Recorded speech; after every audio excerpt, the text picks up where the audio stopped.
biggest difference you've seen, I guess, from the spring till now and what you had from those guys last year?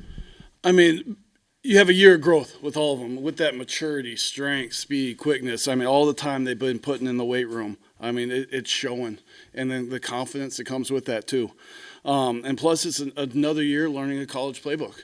I mean, we obviously changed the offense, but it's once you learn one, you're learning. It's like learning a new language and just translating it. So it's not just a shock when we're checking plays now. Like they've been there, done that, and so I can see them picking it up quick and picking it up really well and embracing it and doing a nice job. Marquise looked almost uncomfortable at times last year. Just never really seemed to get settled in. But in the spring, he looked like a different player. How's he progressed so far? And what's been the difference for him? I think what you said, he's just gotten more comfortable. I mean, he's grown up another year here. He was here last year. He came in the summer with all new people, but now, like, all right, he's enjoying it. He's having fun. He's comfortable with it, and it's shown on the field. You get Ty Washington back from injury. Just how did his recovery go? Where does he stand, and where does he kind of need to improve, or what does he need to do to pick up where he left off? He did a great job in his recovery. He worked really, really hard in the training room and in the weight room. He came back he's as good as before. Like he put in that much work. He's had a really good 2 days so far. But strap on the pads tomorrow, so we got to keep it going. And then Coach Pittman said that you guys liked Andreas Poska in spring, but you need to love him. Just what does that kind of mean to you, and what does he need to do for you guys to get there?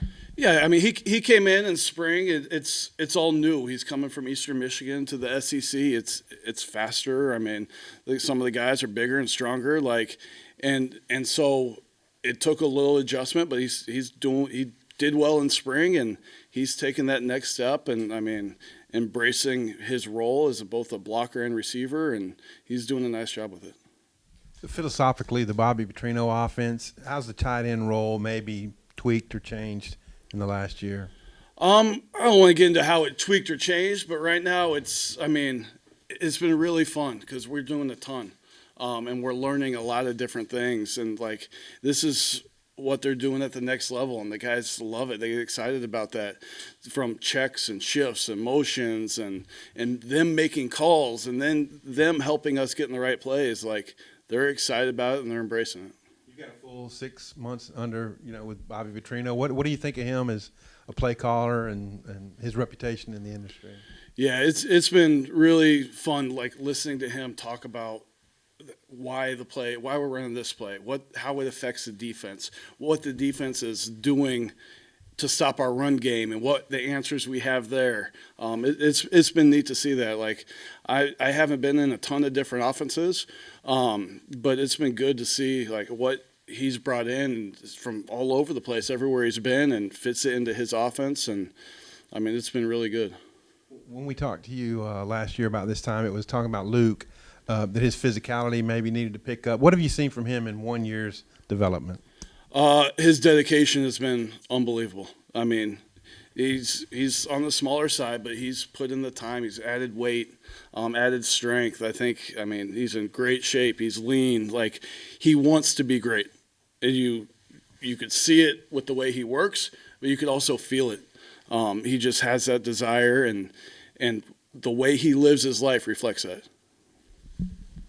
Yeah, on the topic of Luke, I know had such a great freshman year before it was cut short.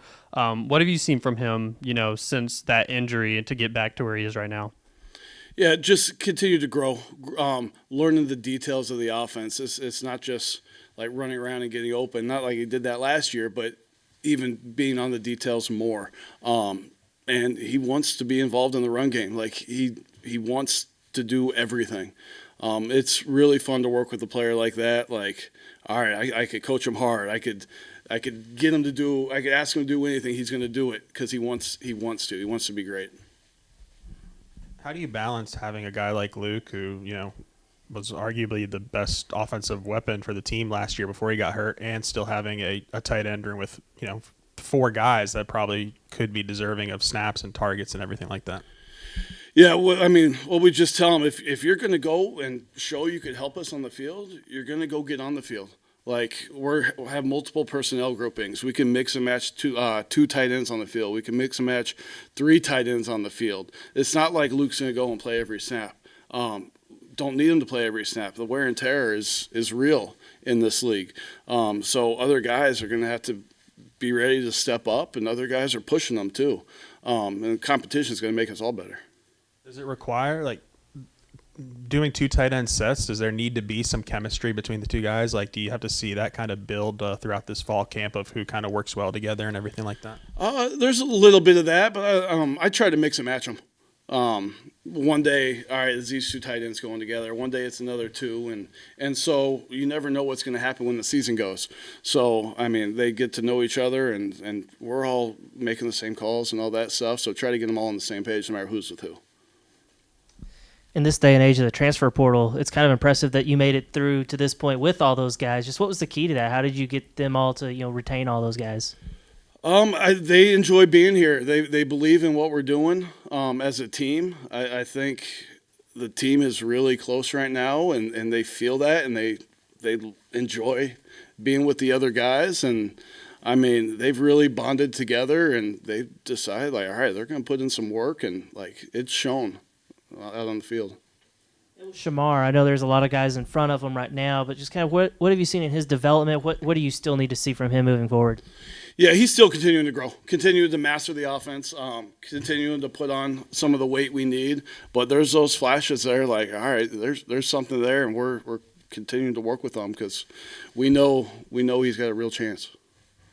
How nice was it to be in the air conditioning today? I wasn't complaining too much. But at times I want them to fight through when it's tough, fight through when they're thinking about how hot they are, and then they got to focus on the calls.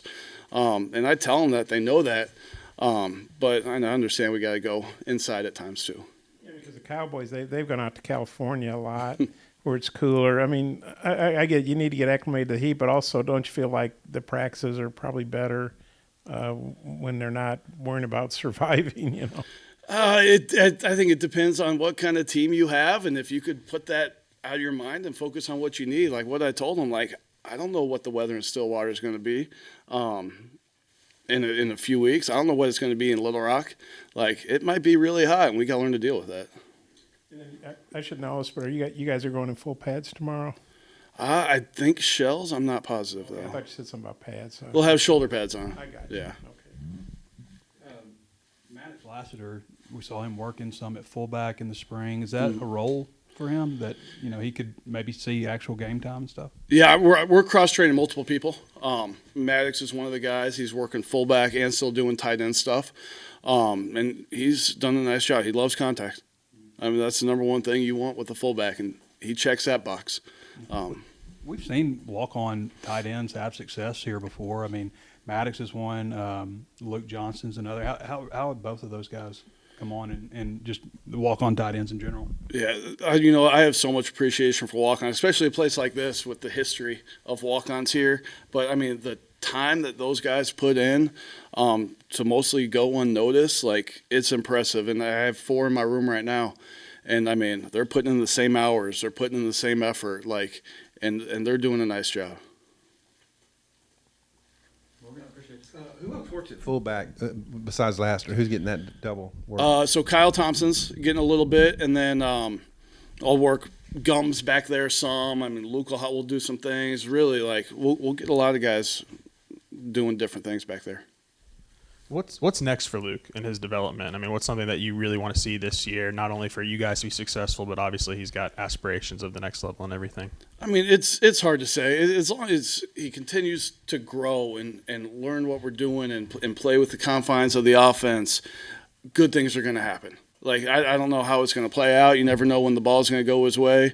But I know he's putting in every effort to make it happen. When we spoke with you last preseason, you and kind of the older tight ends were so high on him. Did he even exceed those expectations with what he was able to do in those first 4 games? I think so. It's hard to come in as a freshman and play. I mean, especially a physical position like tight end in this league. I mean, I know we only got 4 games and a few, but, I mean, he did a nice job.